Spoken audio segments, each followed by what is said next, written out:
Magandang araw po sa inyong lahat, mga ka-confess. Ngayon ay may ibabahagi akong kwento na magpapaalala sa atin na ang gulong ng buhay ay mabilis umikot. Kung nasa ilalim ka ngayon, hindi ibig sabihin ay doon ka na mananatili habang buhay. Paalala po mga ka-confess, ang kwentong inyong mapapakinggan ay katang-isip lamang at nilikha para sa layunin ng libangan at pagbibigay aral. Anumang pagkakatulad sa mga tunay na tao, lugar o pangyayari ay nagkataon lamang at hindi sinasadya. Babala po mga ka-confess. Ang kwentong ito ay naglalaman ng mga temang hindi angkop para sa mga bata. Gabay ng magulang ang mahigpit na kinakailangan. At ngayon simulan na natin ang ating kwento. Dear Ate J, itago mo na lamang ako sa pangalang Rommel. Magandang araw po sa inyong lahat, mga ka-confess. Ang buhay ko noon ay umiikot lang sa pagiging driver sa isang mayamang pamilya sa Makati. Si Boss Henry ang amo ko, isang taong tinitingala ng marami dahil sa kanyang negosyo sa transportasyon, pero sa likod ng kanyang mga mamahaling sasakyan ay ang ugali niyang mababa ang tingin sa mga empleyado. Araw-araw dinig ko ang mga masasakit niyang salita kapag may maliit akong pagkakamali, lalo na sa harap ng ibang tao. Nakakababa ng pagkatao, pero kailangan ko ang trabahong ito para sa aking asawang si Sheila na noon ay buntis pa lang sa aming panganay. Madalas akong ipahiya ni Boss Henry sa harap ng kanyang mga kasosyo, gaya ni Miko, ang kanyang mekanikong tila laging naghihintay ng pagkakataon para ako ay mapagalitan. Si Miko, na tubong Davao, ay laging may pintas sa bawat pagpapatakbo ko ng sasakyan. Sinasabing wala raw akong alam sa makina, kundi ang humawak ng manibela. Nakikita ko rin kung paano makitungo si Nanay Belen, ang matagal ng kasambahay nila, na minsan ay naaawa na rin sa akin sa sulok ng garahe. Pinipili ko na lang manahimik at magtimpi dahil kailangan ko ang perang ipinapadala sa amin buwan-buwan para sa aming munting pangarap. Isang hapon sa Binondo, habang hinihintay ko si Boss Henry sa isang pulong, napagmasdan ko ang mga maliliit na negosyante sa paligid. Doon ko naisip, hanggang kailan ako magiging alipin ng mga taong ito na ang tingin sa akin ay wala lang? Habang naghihintay, sinimulan kong pag-aralan ang galaw ng transportasyon sa lugar, kung paano ang sistema ng logistic at ang mga pagkakataong hindi nakikita ng marami. Sa bawat insulto ni Boss Henry, ginawa ko itong panggatong sa aking determination na balang araw, ang mga kamay na humahawak ng manibela ay siya ring hahawak ng sariling kumpanya na susubok sa tatag ko. Si Sheila ang aking lakas. Tuwing umuuwi ako na puno ng pagod at hinanakit, siya ang nagpapaalala sa akin na may halaga ako. Hindi siya nagreklamo sa kakarampot na kinikita ko. Sa halip, hinikayat niya akong mag-ipon kahit unti-unti mula sa aking mga raket bilang driver ng kargamento tuwing gabi. Hindi alam ni Boss Henry na sa labas ng kanyang opisina, dahan-dahan na akong bumubuo ng diskarte. Ang bawat sentimong na itatabi ko ay itinuturing kong puhunan para sa kalayaan. Isang lihim na plano na kahit si Miko ay hindi kailanman maghihinala dahil tingin nila ay hanggang driver lang ako. Lumipas ang mga buwan sa siyudad ng Maynila, ang init at usok ay naging saksi sa aking pagsisikap habang nag-aaral ako ng mga kurso sa business management sa gabi. Mahirap pagsabayin, madalas ay wala na akong tulog, ngunit ang mukha ng aking asawa at anak ang nagbibigay sa akin ng dahilan para lumaban. Minsan, nakita ako ni Carla, ang sekretarya ni Boss Henry, na may dalang mga libro sa pag-aaral, pero hindi niya ito pinansin. Akala niya marahil ay nag-aaksaya lang ako ng oras, hindi niya alam na ang bawat pahina ay naglalapit sa akin sa pangarap kong maging sarili kong amo.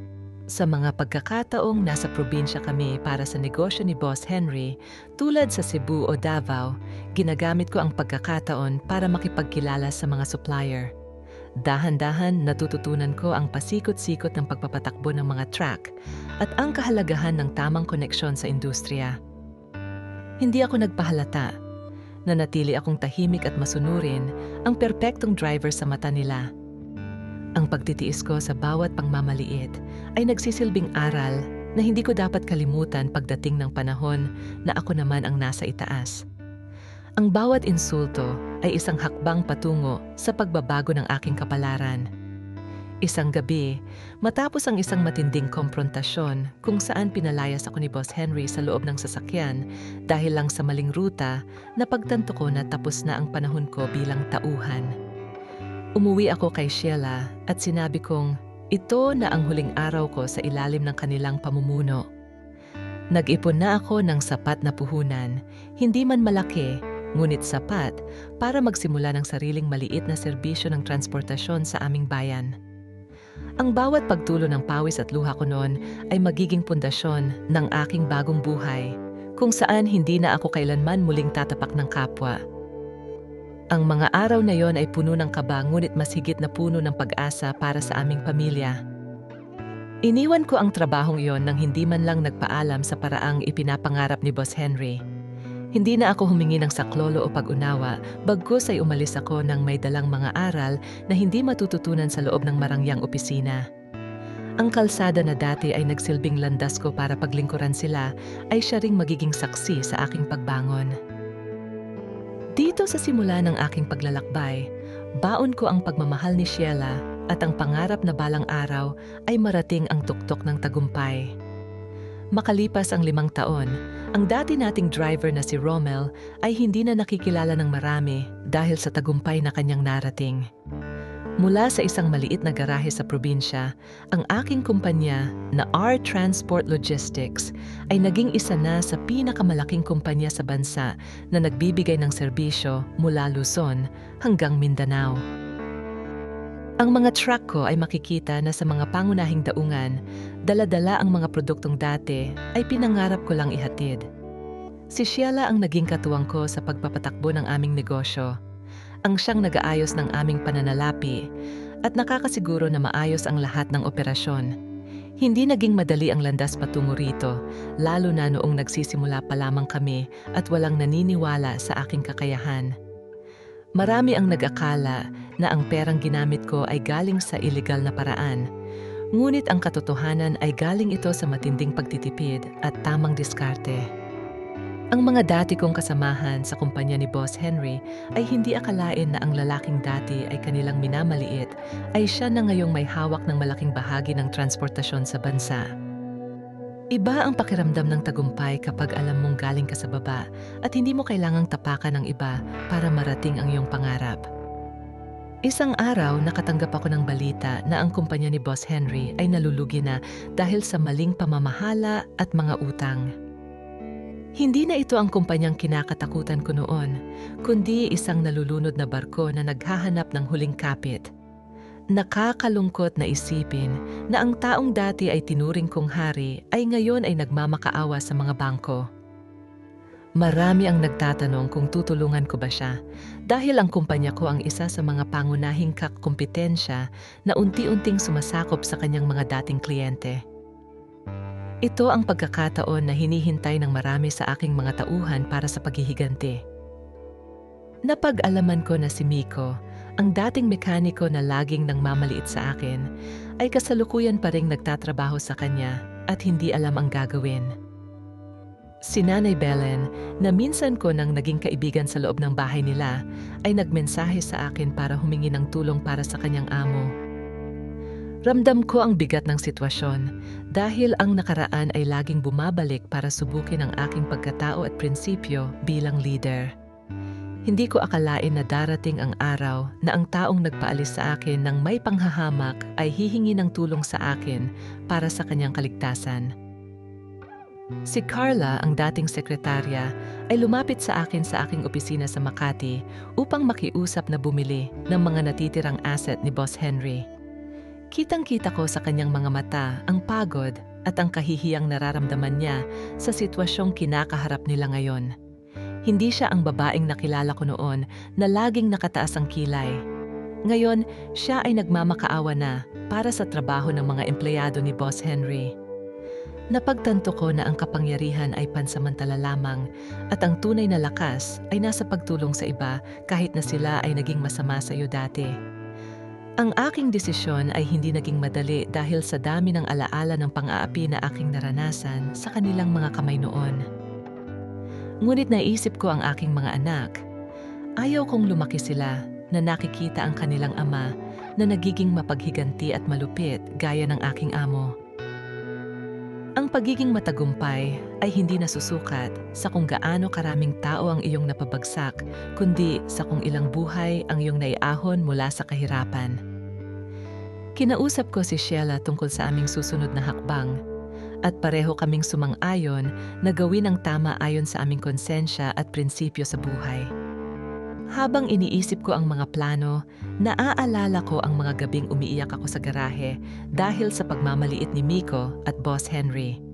Ngunit ang mga alaalang iyon ay nagsilbi na lamang na paalala kung gaano kalayo na ang aking narating mula sa aking pinagmulan. Hindi ko kailangang maghiganti dahil ang buhay na mismo ang nagturo sa kanila ng leksyon sa pamamagitan ng pagbagsak ng kanilang imperyo. Ang tunay na tagumpay ay ang pagkakataon na ipakita sa kanila na ang dating driver na kanilang minamaliit ay may malawak na pangunawa at malasakit na hindi nila kailanman naipakita. Nakatakda ang isang mahalagang pagpupulong sa susunod na linggo kung saan makakaharap ko si Boss Henry at ang kanyang mga kasama. Doon ko ipapahayag ang aking desisyon kung tutulungan ko ba sila o hahayaan na lamang na malubog sa pagkakalugmok ang kanilang negosyo. Ito ang huling pagsubok sa aking pagkatao bago ko tuluyang isara ang kabanata ng aking nakaraan. Ang desisyong ito ay hindi lamang para sa akin, kundi para sa kinabukasan ng aking pamilya at sa legacy na nais kong iwanan sa industriya. Ang lahat ay nakasalalay sa kung paano ko haharapin ang hamon na ito. Sa araw ng pagpupulong, ramdam ko ang tensyon sa loob ng silid kung saan naghihintay si Boss Henry at ang kanyang mga kasama. Pagpasok ko, ang katahimikan ay nabasag ng tunog ng aking mga hakbang na tila nagpapahiwatig ng aking awtoridad ngayon bilang tagumpay na negosyante. Nakita ko ang mukha ni Boss Henry. Hindi na ito ang mapagmataas na mukha na kilala ko noon, kundi isang lalaking puno ng pagsisisi at pagod. Si Miko, na dati ay laging mapang-api, ay nakayuko lang at hindi man lang makatingin ng diretso sa aking mga mata, tila natatakot sa susunod na mangyayari. Nagsimula ang usapan sa pagtalakay sa kalagayan ng kanilang kumpanya, kung saan inilatag ko ang mga katotohanan na alam ko mula sa aking mga pagsasaliksik. Hindi ko sila pinahiya sa harap ng ibang tao, bagkus ay nanatili akong propesyonal at mahinahon sa bawat salitang aking binitawan sa kanila. Ipinakita ko ang aking mga plano para sa kanilang mga empleyado na nais kong kunin sa ilalim ng aking kumpanya upang hindi sila mawalan ng trabaho. Ang panggulat sa kanilang mga mata ay hindi maikakaila, lalo na nang marinig nila na wala akong planong maghiganti sa kanila sa anumang paraan. Si Boss Henry ay nagsimulang magsalita. Humihingi ng tawad sa lahat ng kanyang nagawa sa akin noong ako ay kanyang driver pa lamang. Narinig ko ang katapatan sa kanyang boses, isang bagay na hindi ko inasahan na magmumula sa isang taong tulad niya noon. Sinabi niya na ang pagbagsak ng kanyang kumpanya ang nagturo sa kanya ng kahalagahan ng pagrespeto sa bawat tao, anuman ang kanilang katayuan sa buhay. Ang pagkakataong iyon ay naging healing process para sa aming lahat. Isang pagkakataon na itama ang mga pagkakamali ng nakaraan at magsimulang muli ng may malinis na budhi. Si Miko ay lumapit din sa akin at humingi ng paumanhin sa lahat ng kanyang ginawang pagmamaliit at pang-aapi sa akin sa garahe. Tinanggap ko ang kanyang paghingi ng tawad at sinabing ang nakaraan ay tapos na. At ang mahalaga ay ang aral na ating natutunan sa bawat pagsubok. Si Nanay Belen na nasa gilid ay hindi napigilang mapaluha dahil sa nakikita niyang pagbabago sa aming lahat. Ang eksenang iyon ay nagpakita na ang pagpapatawad ay may kapangyarihang maghilom ng mga sugat na matagal nang nakatago sa ating mga puso at nagbibigay ng bagong simula. Matapos ang pulong, nagkasundo kami na ang kumpanya ni Boss Henry ay magsasara na at ang kanyang mga asset ay bibilhin ko para sa pagpapalawak ng aking negosyo. Ang mga empleyado, kabilang si Miko, ay bibigyan ng pagkakataong magtrabaho sa ilalim ng aking kumpanya kung nais nila. Si Boss Henry naman ay nagpasya na magretiro na at mamuhay ng tahimik sa kanyang probinsya, malayo sa gulo ng negosyo. Ang desisyong ito ay nagdala ng kapayapaan sa aking puso.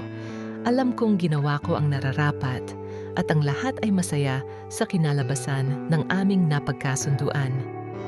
Ang aking paglalakbay mula sa pagiging simpleng driver hanggang sa pagiging matagumpay na amo ay isang patunay na ang pangarap ay nakakamit sa pamamagitan ng pagsisikap.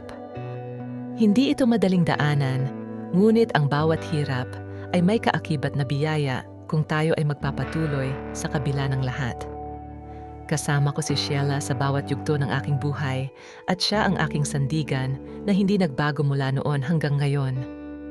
Ang aming pamilya ay lumaki ng may pagpapahalaga sa pagpapakumbaba, pagmamahal, at higit sa lahat, ang pagtulong sa kapwa nang walang hinihintay na kapalit.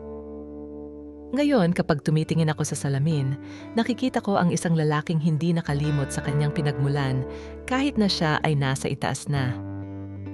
Ang karanasan ko bilang driver ay nagturo sa akin na ang bawat tao, mayaman man o mahirap, ay may dignidad na dapat igalang at pahalagahan. Ang aking kumpanya ay hindi lamang basta negosyo, kundi isang simbolo ng pag-asa para sa lahat ng mga nangangarap na balang araw ay makamit ang kanilang mga pangarap. Ang bawat tagumpay ay inaalay ko para sa aking pamilya at sa mga taong naniwala sa akin mula sa simula. At yan ang kwento ni isang lihim na minsan ay mahirap itago, pero sa huli ay nagbigay ng aral at katotohanan sa kanyang puso. Mga ka-confess, dito na nagtatapos ang ating kwento. Maraming salamat sa inyong pakikinig at pagsama sa amin mula simula hanggang dulo. Sana ay may napulot kayong aral, inspirasyon, o kahit konting saya sa ating ibinahaging kwento ngayon. Kung nagustuhan ninyo ang kwentong ito, huwag kalimutang i-like, i-share, at higit sa lahat ay mag-subscribe dito sa aming YouTube channel na Tagalog Wild Confession para sa mas marami pang kwentong kapanapanabik, nakakakilig, at minsan ay nakakagulat. At huwag din kalimutang i-follow ang aming Facebook page na Tagalog Wild Confession para lagi kayong updated sa mga bagong uploads at kwentuhan. Hanggang sa susunod nating kwentong Tagalog Wild Confession, ingat kayo palagi, mga ka-confess.